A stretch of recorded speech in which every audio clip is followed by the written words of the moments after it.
চলো। দেখেছিস এই আপদটার কাহিনী দেখছিস? হ্যাঁ এই, ওঠ, ওঠ।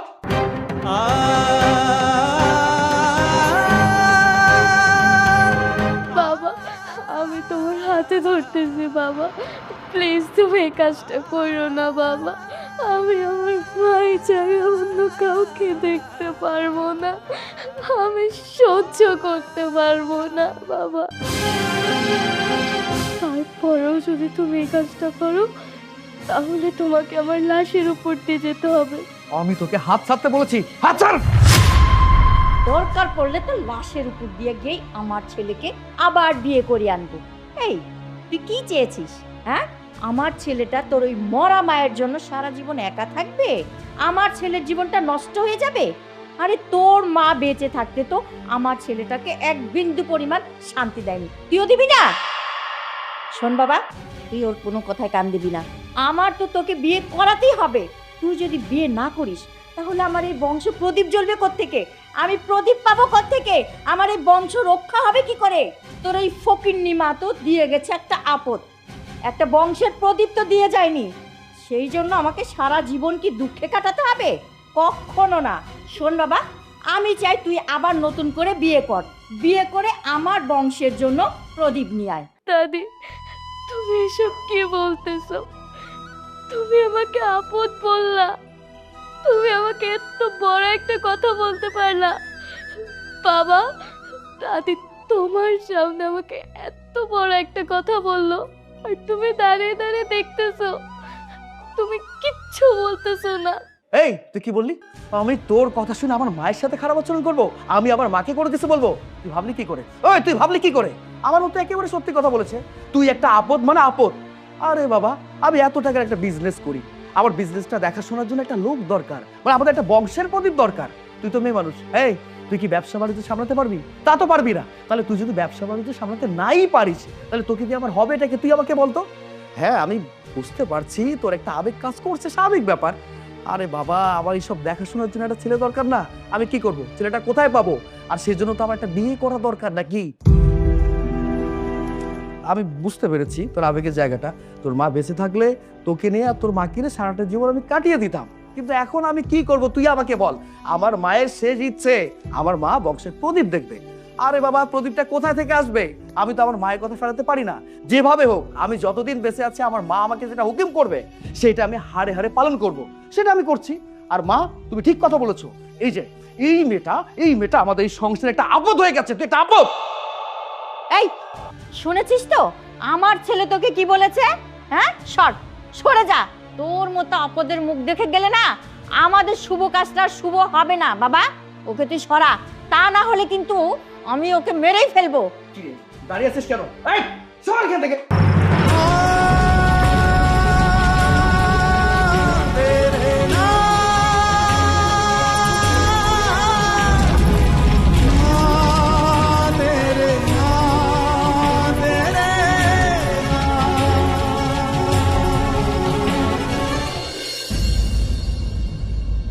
মা জানো, সেই বাবা আগে আমাকে এত আদর করতো, আমাকে তার রাজকন্যা বলতো, আমাকে দেখলে নাকি তার সব ক্লান্তি মুছে যেত। সেই বাবা আজ আমাকে বলছে আমি নাকি আপদ, আমাকে দিয়ে নাকি কিচ্ছু হবে না, তার নাকি একটা ছেলে লাগবে, সে দ্বিতীয় বিয়ে করবে। মা, আমি যে তোমার জায়গায় কাউকে দিতে পারবো না মা, আমি যেসব সহ্য করতে পারতেছি না, আমাকে তোমার সাথে নিয়ে যাও মা।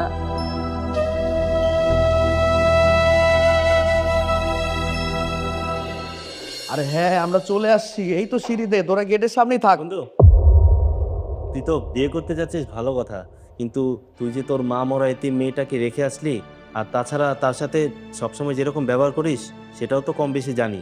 এটা কিন্তু তুই একদমই ঠিক করিসনি। মেয়েটা মনে অনেক কষ্ট পেয়েছে। আসলে সত্যি কথা বলতে কি, পৃথিবীর কোনো সন্তানই চায় না তার বাবা তার মায়ের ভাগটা অন্য কাউকে দিক, কারণ এর থেকে বেশি কষ্ট আর কিছু হতে পারে না। সেরকমটা হয়তো তোর মেয়েও চায় না। আচ্ছা কালু, তোর স্বভাব চরিত্র কি বদলাবে না রে? তোর সমস্যাটা কি? হ্যাঁ, তুই নিজের খেয়ে অন্য মানুষকে নিয়ে পড়ে থাকিস। আরে ভাই, একটা শুভ কাজে যাচ্ছিলাম, লোকজন সবাই গেটের সামনে দাঁড়িয়ে আছে, এর মধ্যে তুই বাধা দিয়ে দিলি। এটা কেমন বিচার আমাকে বলবি? আমি তো জানতাম যে তুই কালু, এখন আমি বুঝতে পারছি তোর নাকটা তুই গলাস। এই কালু, এই তুই এত কথা বলিস কেন রে? আমার ছেলে তার মেয়ের সাথে কি ব্যবহার করবে না করবে সেই জ্ঞান কি তুই দিবি? দেখছিস না আমরা একটা শুভ কাজে যাচ্ছি, আমাদের দেরি না করালে কি তোর ভালো লাগছে না? শোন বাবা, তুই ওর কোনো কথায় কান দিস না। মেয়েদের বেশি লাই দিলে না মাথায় উঠে বসে। চল, তোর খালু ওয়েট করতেছে। আমিও চাই, চলেন। আয় চলো চলো চলো। আয় মা, সোনিয়া আয়। আয় এই দেখ, এই আপদের বাচ্চা আপদ, তুই এখানে কি করছ? ওঠ ওঠ বলছি, ওঠ। এই তোরে যে সকাল থেকে বললাম এই রুমের আশেপাশে আসবি না, তুই এখানে কি করছিস বল? তুই জানিস না এই রুমে আজ থেকে আমার নতুন বৌমা আর আমার খোকা থাকবে, তুই এই রুমে একদম আসবি না, যাবে রা। আমি এই রুম থেকে কোথাও যাব না। ছোটবেলা থেকে আমি এই রুমে থেকেছি। এই রুমে থাকলে আমি আমার মায়ের গন্ধ পাই, মনে হয় আমার মা আমার কাছে আছে। আমি এই রুম থেকে কোথাও যাব না। যদি যেতে হয় তাহলে ওনাকে যেতে বলো, আমি এখান থেকে কোথাও যাচ্ছি না। তুই এটা কি বললি? তুই আমাকে এই রুমে থাকতে দিবি না? না, তোর এত বড় সাহস! কারণ এটা তোর মায়ের ঘর। মা, তোমার সামনে তোমার নাতিন আমাকে কি বলছে, এই রুমে নাকি আমাকে থাকতে দিবে না, এটা নাকি তার মায়ের রুম।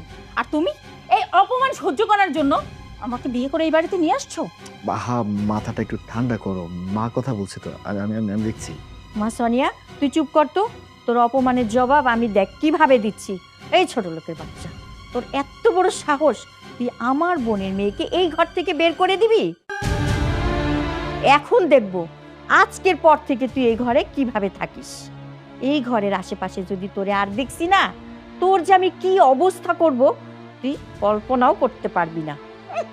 আসছে ওনার মায়ের স্মৃতি এই রুমের মধ্যে না, আজকের পর থেকে যদি এই রুমের মধ্যে তোর মায়ের কোনো স্মৃতি আমি রাখছি না, তাহলে আমার নাম, যা বেরো, যা মা যা, তোরা বাসর কর, আমি আসি।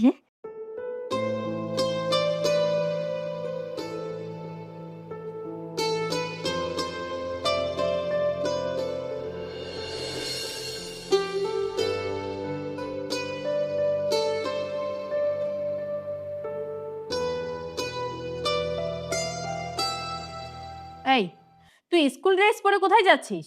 স্কুল ড্রেস পরে কোথায় যাচ্ছি মানে? মানুষ সকালবেলা স্কুল ড্রেস পরে যেখানে যায় আমিও সেখানে যাচ্ছি। এই এত পাকা পাকা কথা বলিস কেন?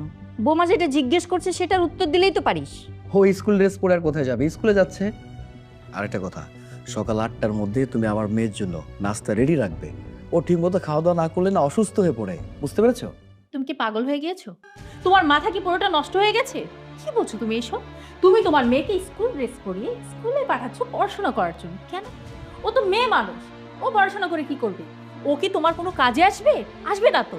তার থেকে ভালো একটা কাজ করো, তাকে বাসার সমস্ত কাজ করাও, এটাই ভালো হবে। স্কুলে পড়াশোনা করিয়ে শুধু শুধু টাকাগুলো নষ্ট হবে। তাছাড়া মেয়ে মানুষ হয়ে জন্মেছে, 2 দিন পর স্বামীর বাড়িতে যাবে, কাজকর্ম শিখতে হবে না? সেখানে যে যদি কোনো রকম কাজই করতে না পারি, তাহলে তোমার মেয়েকে রাখবে? ঘাট ধাক্কা দিয়ে এখানে দিয়ে যাবে। শোনো, আমি যা বলি তাই শোনো, বাড়ির সমস্ত কাজ তোমার মেয়ে করবে, পড়াশোনা আজকে থেকে বন্ধ। আরে বৌমা তো একদম ঠিক কথা বলেছে, এই কথাটা তো আমার মাথায় আসেনি। মেয়ে মানুষ এত লেখাপড়া করে কি হবে? সেই তো পরের ঘরে গিয়ে মাছ কাটবে, মাংস কাটবে, হাঁড়ি পাতিল ধুবে, রান্না করবে, এর চেয়ে বেশি কিছু তার করবে না। তুই এক কাজ কর, ওকে স্কুল থেকে নাম কাটিয়ে নিয়ে আয়, যেই টাকা পয়সাগুলো খরচ করে ওকে পড়াশোনা করাবি সেই টাকাগুলো ব্যাংকে রাখ, ভবিষ্যতে কাজে লাগবে। দাদি, তুমি এসব কি বলতেছো? তুমি জানো না ছোটবেলা থেকে আমার স্বপ্ন আমি ডাক্তার হব, গরিব মানুষের সেবা করব। তুমি এসব কি বলতেছো দাদি? মানলাম উনি আমার সৎ মা, উনি না হয় আমার ভালো চায় না, কিন্তু তুমি তো আমার নিজের দাদি। তুমি আমার দাদি হয়ে এসব কথা কেন বলতেছো? কেন বাবাকে এসব উল্টাপাল্টা বলে আমার পড়াশোনা বন্ধ করার চেষ্টা করতেছো? তুমি তো আমার নিজেই দাদি। শুনেছি দাদিরা নাকি তার নাতিদের সবসময় আদর করে, তার সবসময় ভালো চায়। তুমি তো দেখি তার উল্টো। তুমি কি আমার নিজের দাদি নাকি সৎ দাদি? দেখেছিস বাবা, তোর এই পাকনা মেয়ে আমাকে কি সব বলছে, আমি নাকি ওর আপন দাদি না সৎ দাদি। এটাই আমাকে শুনতে বাকি ছিল। এই এই মুখ সামলে কথা বল, আমি কিন্তু তোকে মারবো। কার সাথে কিভাবে কথা বলতে তা জানিস না? তোর মা তোকে সেই শিক্ষা দেয়নি, আর সেই শিক্ষা যদি দিত না তুই এইভাবে কথা বলতে পারতি না। আমার মা বলেছে পড়ালেখা বন্ধ মানে বন্ধ, আর কোনো কথা হবে না। আসুন, এখন থেকে এই বাড়ির সমস্ত কাজ তুই করবি। আর তোমাকে বলছি, এই বাড়ির সমস্ত কাজ ও করবে। কোনো কাজে যদি এদিক সেদিক হয়ে যায় না, তাহলে আমি কিন্তু তোমার সাথে এটা নিয়ে ঝগড়া করবো। তুমি চোখ কান খোলা রাখবে, কোনো কাজে যেন ফাঁকি না দেয়। তুমি কোনো চিন্তাই করো না, আমি তো আছি। কাজে ফাঁকিবাজি দিবে অত বড় সাহস না ওর হয়নি। আমি ধরিয়ে ধরিয়ে সব কাজ করাবো, কাজে ফাঁকি দিবে না। তুমি মন দিয়ে তোমার কাজ করো, বাড়ির সমস্ত বিষয় আমি দেখি নেব। আর শান্তি হতে যে খাবারটা খাবো না, সে অবস্থানটাই নেই।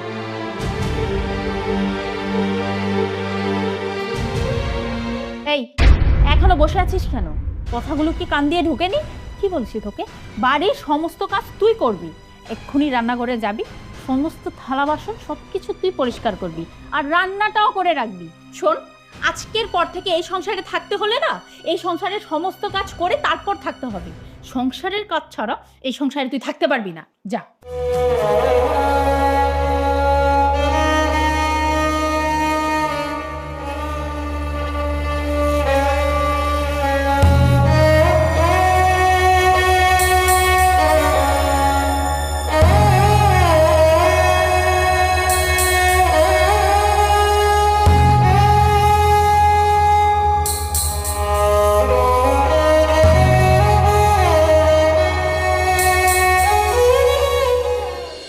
দেখেছো মা, তুমি গত 2 বছরে যেটা করতে পারোনি সেটা আমি 2 দিনে করিয়ে দেখিয়েছি। তোমার ছেলে নাকি মেয়েকে ছাড়া একটা দিনও থাকতে পারে না, সারা জীবন একা কাটিয়ে দিবে। আর এখন দেখো, আজ 2 দিন হয়ে গেল তোমার ছেলের কাছ থেকে তার মেয়েকে আমি আলাদা করে রেখেছি। তোমার তো রাতে ঘুমই হতো না বংশধরের জন্য, তোমার রাতের ঘুম তো হারাম হয়ে গিয়েছিল। আজকে দেখো 2 দিন তো হলো আলাদা করে রেখেছি, যত দিন যাবে তত তোমার ছেলে তোমার এই নাতিনের কথা ভুলেই যাবে। আরে আমিও তো চেয়েছি এটাই যাতে হয়। ওই আপদটা যখন থেকে জন্ম হয়েছে না, তখন থেকে ও আমার চোখের বিষ। ওকে আমার 2 চোখে দেখতে ইচ্ছে করে না। আমার খুব আশা ছিল আমার ছেলের প্রথম সন্তান ছেলে হবে, যে আমার বংশ রক্ষা করবে। আর ওই কালনাগিনী একটা আপদ জন্ম দিছে, যাকে আমার 2 চোখে দেখতে ইচ্ছা করে না। আর ওই কালনাগিনীর কথা ছাড়া আমার ছেলে কারো কথাই শোনে না। তাই আমি মনে মনে চাইছি যে ওই কালনাগিনীর যেন কিছু একটা হয়ে যায়, আমার ছেলেকে আমি আবার বিয়ে করাবো। তাছাড়া তুইও তো সবসময় বলতি আমি যেন তোকে আমার সংসারে বউ করে আনি। তাই তো ওই কালনাগিনীকে। আরে বাপ, কি করছো তুমি এসব? তুমি কি পাগল হয়ে গেছো? তোমার মাথা কি পুরোটা নষ্ট হয়ে গেছে? আমরা 2 জন মিলে যে কাহিনীটা করেছি, এটা যদি মানুষ জানতে পারে আমাদের কি অবস্থা হবে বুঝতে পারছো? আমরা তো বিপদে পড়বো। তুমি নিজে তো বিপদে পড়বে, আমাকেও ফেলার চেষ্টা করছো। আরে না, এমন কিছু হবে না। আসলে এতদিন পরে একটা খুশির সংবাদ তো, মানে আনন্দে মুখ ফসকে বলে ফেলেছি। আচ্ছা, বুঝতে পেরেছি। এখন যাও তো, যে দেখো ওকে যে কাজগুলো দিয়েছি সেগুলো ঠিকঠাকভাবে করছে কিনা। ঠিকই বলেছিস, আমি গিয়ে দেখি। যদি উল্টাপাল্টা কিছু করে না, প্রয়োজনে ঘেঁটি ধুইরা ঘর থেকে বের করে দিব।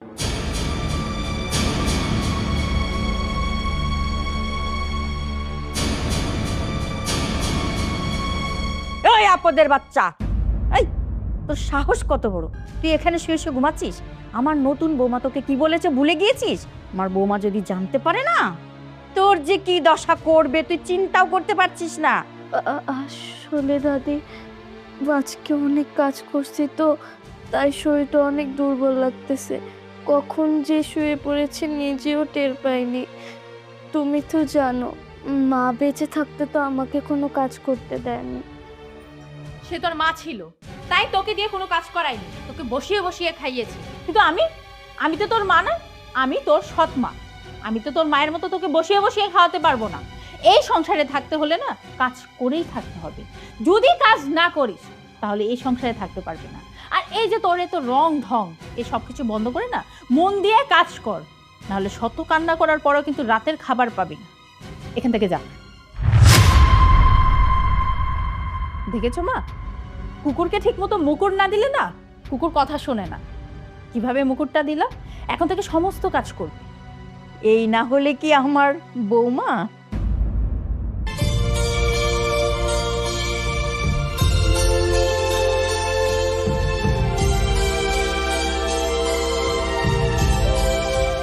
রে, তুই আমার উপরে রাগ অভিমান করে আছিস, আমি সেটা খুব ভালো করে জানি। আর থাকবি না কেন? আমি যে তোর সাথে খারাপ আচরণ করেছি, শুধু খারাপ আচরণ না, আমি তোর গায়ে পর্যন্ত হাত তুলেছি। আমি কি করব বল? আমি চাইলেও তো অনেক কিছু করতে পারি না। এই যে তুই, দিন শেষে আমি একটা জিনিসে চাই, তুই ভালো থাক, তোর ভালো থাকে আমার ভালো থাকা। কিন্তু তুই মাঝে মাঝে সবার সাথে এমন আচরণ করিস, আমি চাইলেও নিজেকে আর কন্ট্রোল করতে পারি না। ঠিক তখনই আমি তোর গায়ে হাত তুলি, তোর সাথে খারাপ ব্যবহার করি। আমি চাই না মা, আমি শুধু একটা জিনিসে চাই, তুই ভালো থাক। তোকে ভালো করার জন্য যদি আমাকে আরো খারাপ হতে হয়, আমি সেটা হব। তারপরও চাই আমার মেয়েটা ভালো থাক। ঘুমা মা।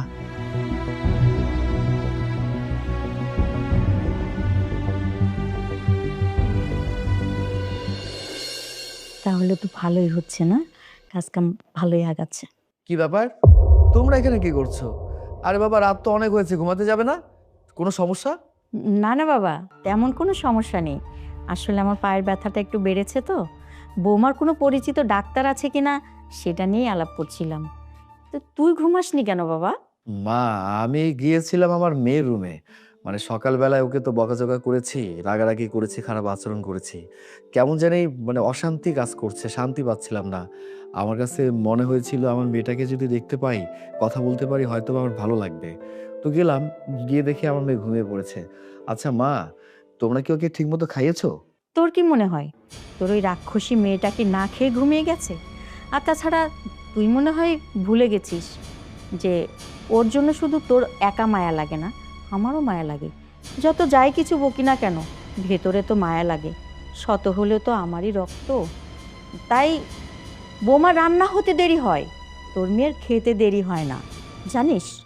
সেটা তো আর আমি জানি না। আচ্ছা ঠিক আছে, তোমরা একে অন্যকে সময় দাও। আমার অনেক ঘুম পেয়েছে, আমার ঘুমানো দরকার। মাকে সময় দাও, ঠিক আছে? কি ব্যাপার বোমা, তুমি না কনফিডেন্টলি বললে বাবা আর মেয়ের মধ্যে ফাটল সৃষ্টি করেছে? কোথায়?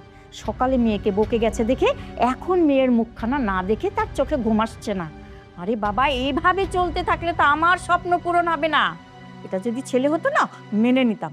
তুমি কোনো চিন্তা করো না, তোমার স্বপ্ন আমি পূরণ করব। ওদের বাপ মেয়ের মধ্যে কিভাবে ফাটল ধরাতে হয় সেটা আমি খুব ভালো করেই জানি। তুমি শুধু আমাকে একটু সময় দাও, কালকেই আমি একটা না একটা ব্যবস্থা করব।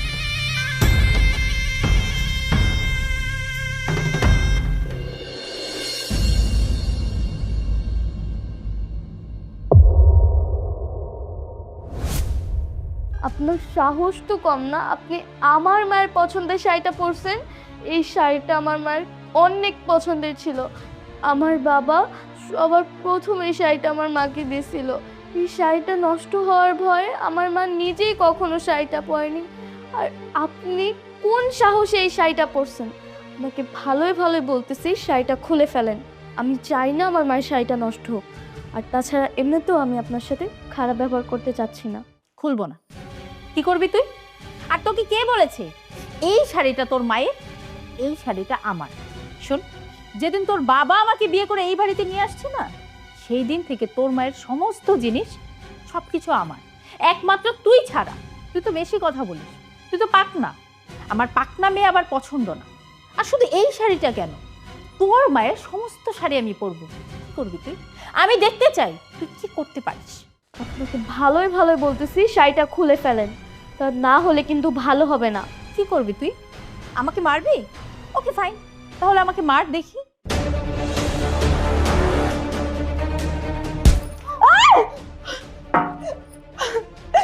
মা, মা কোথায় তুমি? কি হয়েছে বোমা? তুমি চিৎকার করছো কেন? আমি তো তোমার চিৎকার শুনে দৌড়ে এলাম। কি হয়েছে বলো? কি হয়েছে, এত চিল্লালে কেন করছো? কেন চিৎকার করছিস সেটা আমাকে জিজ্ঞেস না করে তুমি তোমার দরজাল মেয়েকে জিজ্ঞেস করো। আমি আলমারি খুলে দেখলাম এই সুন্দর শাড়িটা, তাই ভাবলাম এই শাড়িটা আমি পরি। এই শাড়িটা পরে যখন আমি ড্রয়িং রুমে আসি, তোমার এই দরজাল মেয়ে আমাকে বলে এই শাড়িটা খুলে ফেলতে। এটা নাকি তার মায়ের শাড়ি।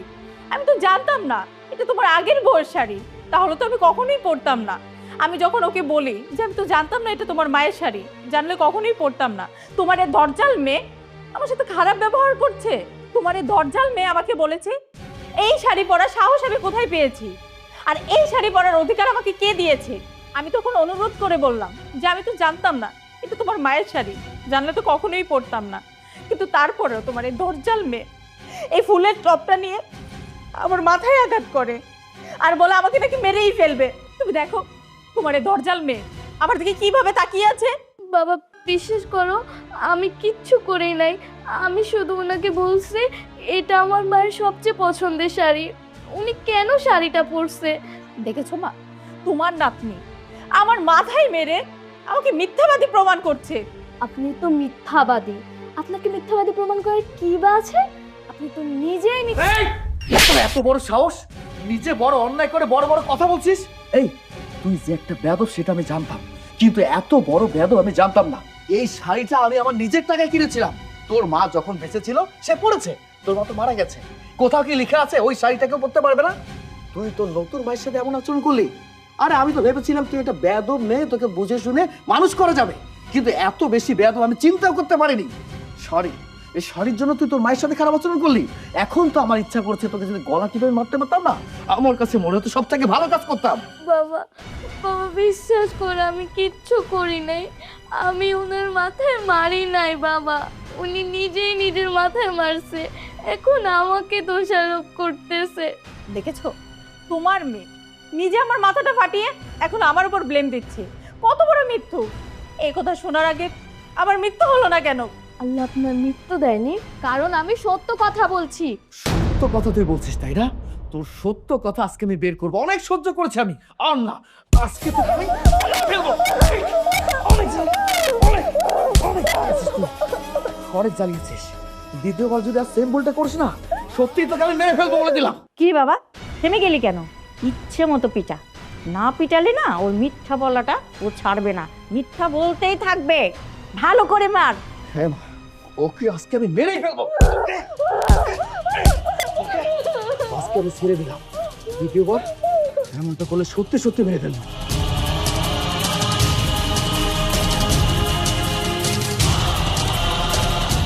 কি দেখলি আমার সাথে পাঙ্গা নেওয়ার মজা? ফার্স্ট টাইমে এই অবস্থা করেছি, নেক্সট টাইম যদি কখনো আমার সাথে এরকম করিস না, তোর এরকম অবস্থা করব তুই কল্পনাও করতে পারবি না।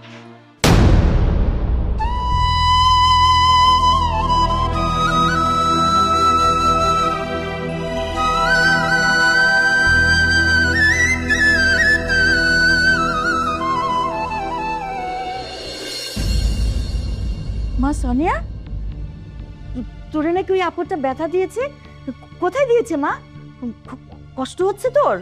আহারে, কষ্ট তো হচ্ছে মা, কিন্তু সারা জীবন সুখে থাকার জন্য এইটুকু কষ্ট তো আমাকে সহ্য করেই নিতে হবে। আর ওই মেয়ের এত বড় সাহস আছে যে আমাকে মেরে আমার মাথা ফাটিয়ে দিবে। কালকে তোমাকে বলেছিলাম না যে এমন কিছু করতে হবে যাতে তোমার ছেলে ওই মেয়ের মুখও না দেখে। বলো তো কেমন খেলা খেললাম? তার মানে তুই নিজে নিজে নিজেকে আঘাত করে বাবার কাছ থেকে মেয়েকে দূরে সরিয়ে দিয়েছিস? আমার সোনিয়া মায়ের তো অনেক বুদ্ধি। ওই যে কথায় আছে না, সাপও মরলো লাঠিও ভাঙলো না। কিন্তু সোনিয়া মা, তোদের তো বিয়ে হয়েছে অনেক দিন, আমি এখন পর্যন্ত আমার বংশধরের মুখটাই দেখতে পেলাম না। আমি তো আমার কথা রেখেছি, যে কোনো মূল্যে তোকে আমার বাড়ির বউ করে এনেছি। এখন তুই আমার কথাটা রাখ। মা চেষ্টা তো করছি, কিন্তু না হলে আমি কি করব? শোন মা সোনিয়া, আমি তোকে শেষবারের মতো বলে দিচ্ছি, আমি এত কিছু জানতে চাই না। 1 বছরের মধ্যে আমি আমার বংশধরের মুখ দেখতে চাই, এটা শেষবারের মতো বলে দিলাম।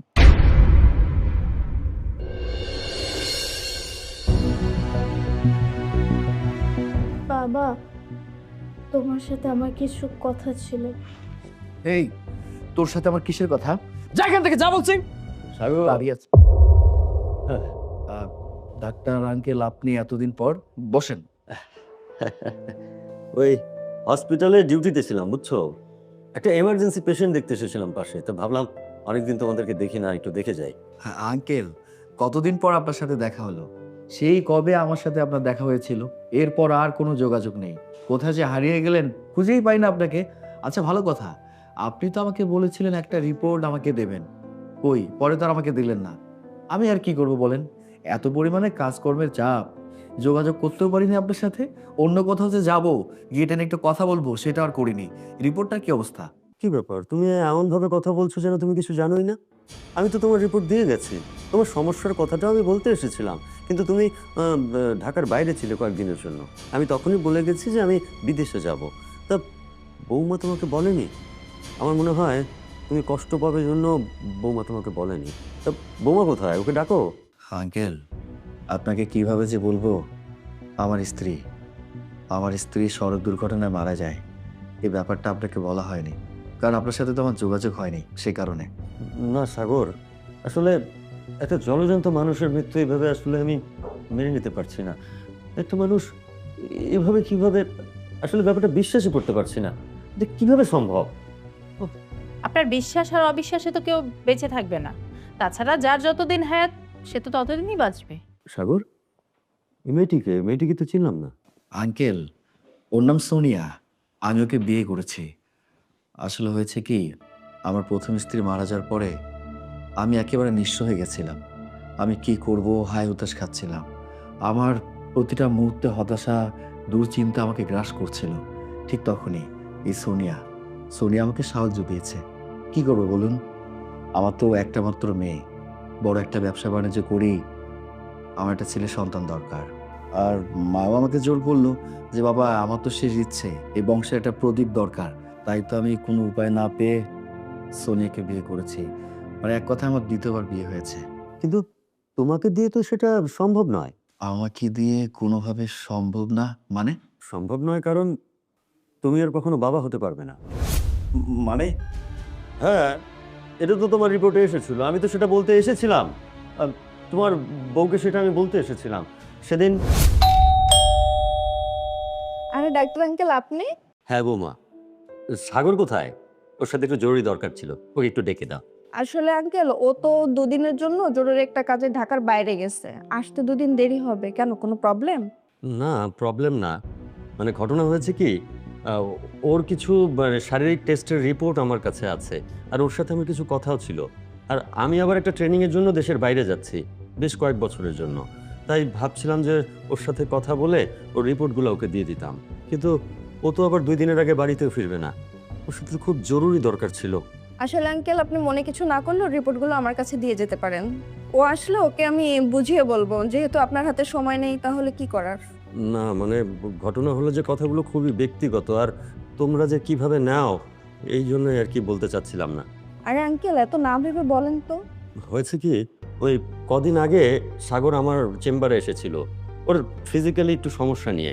তা আমি কটা টেস্ট করিয়েছি, পরে ওয়ার টেস্টের রিপোর্টগুলো আনতে যায়নি।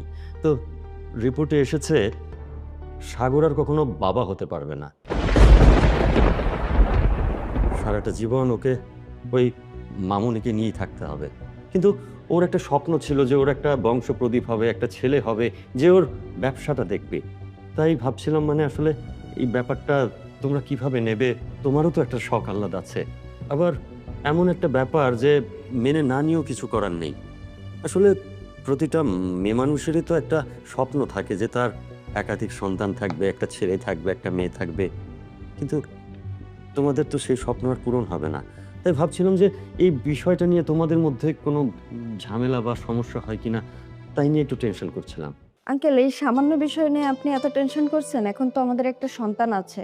এই সন্তান যদি নাও থাকতো, তাহলে সাগরের সাথে আমি এই বিষয় নিয়ে কখনোই ঝামেলা করতাম না। কারণ ভাগ্যে যা লেখা থাকে তাই হয়। এ বিষয় নিয়ে সাগরকে আপনার কিছু বলার দরকার নেই। বেচারা আপনার কাছে ছোট হয়ে যাবে, তার থেকে সব রিপোর্টগুলো আমার কাছে দিয়ে যান। আমি সময় বুঝে ওকে সব বুঝিয়ে বলবো, যাতে ও কষ্ট না পায়। তুমি আমার বুকের উপর থেকে একটা বিশাল বড় বোঝা কমাই দিলা, বুঝছো? আসলে আমি তোমাদের আত্মীয় না হলেও এই পরিবারটা নিয়ে খুব ভাবি, তোমাদেরকে নিজের মনে করি। এই নাও, রাখো। তার মানে এর কোনো কিছুই বৌমা তোমাকে বলেনি? ও, বুঝতে পেরেছি।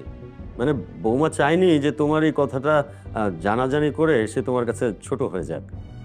আসলে এই পুরো কষ্টটা সে নিজের মধ্যে রেখে দিয়েছিল।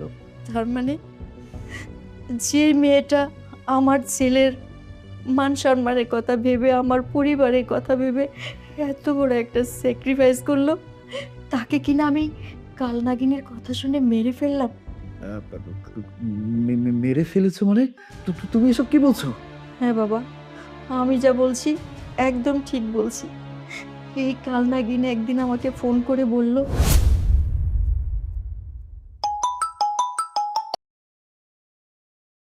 হ্যালো। হ্যাঁ খালা, আমি গোপন সূত্রে খবর পেয়েছি তোমার বৌমা নাকি কোনদিন মা হতে পারবে না। আচ্ছা খালা, এই বৌমা যদি তুমি ঘরের মধ্যে রাখো, কোনদিন তোমার বংশের উত্তরাধিকারী মুখ দেখাইতে পারবে? আচ্ছা খালা, একটা কাজ করলে হয় না? ওকে তুমি বাড়ি থেকে তাড়িয়ে দাও না, আমাকে তোমার ঘরের বৌমা করো। আমি তোমাকে বছর যেতে না যেতে বংশের উত্তরাধিকারী মুখ দেখাবো। শোন, এই বিষয়টা না আমি বেশ কিছুদিন ধরে খেয়াল করতেছি। ওরে যখনই আমি বাচ্চা নিতে বলি, বৌমা তখনই মুখটা বন্ধ করে রাখে। যদি কোনো সমস্যা না থাকতো তাহলে তো মুখটা বন্ধ করে রাখতে পারতো না, তাই না? কিন্তু এই বিষয়টা যে আমি আমার ছেলেকে বুঝাবো, কিভাবে বুঝাবো বল? বুঝাতেই পারি না, সে তো বউ পাগল। আমি যতটুকু সাগর ভাইকে চিনেছি, এইভাবে না কোনো কাজ হবে না, তোমার অন্যভাবে কাজ করতে হবে। তুমি ওই বৌমাকে এই দুনিয়া থেকে তাড়িয়ে দাও। কি বলিস তুই? হ্যাঁ, আমি যেটা বলেছি একদম ঠিক বলেছি। এটা ছাড়া তো আর কোনো কাজই নাই। আর কোনো উপায় আছে তোমার কাছে? এই খবরটা যদি কেউ জানতে পারে আমার অবস্থানটা কি হবে তুই একবার ভাবছিস? আরে এটা কেউ জানবে কিভাবে? শোনো, আমি তোমাকে যেভাবে বলছি তুমি সেভাবে কাজ করো, তাহলেই তো হয়ে গেল।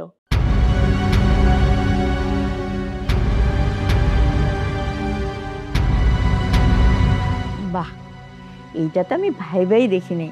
তাহলে সাপও মরবে, লাঠিও ভাঙবে না। তাহলে তুমি বসে আছো কেন? আজকেই তুমি তোমার কাজটা সেরে ফেলো।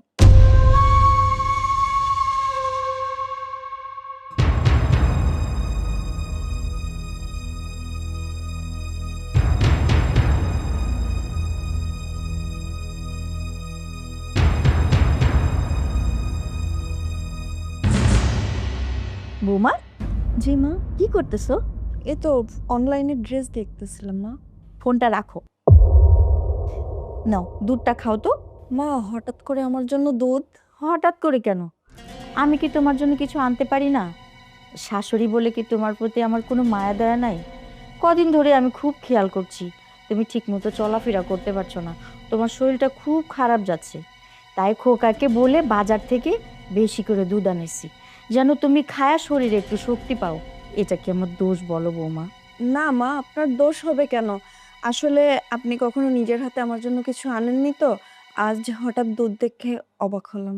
থাক, তোমার যদি সন্দেহ থাকে তাহলে দুধটা তোমার খাওয়ার দরকার নেই। আমি চাই না কেউ সন্দেহ নিয়ে আমার হাতের কিছু খাক, আমি বরং খেয়ে ফেলি। মা কি কখনো সন্তানে খারাপ চাইতে পারে? আর এখানে সন্দেহর কি আছে? দেন তো, আমি খেয়ে নিচ্ছি।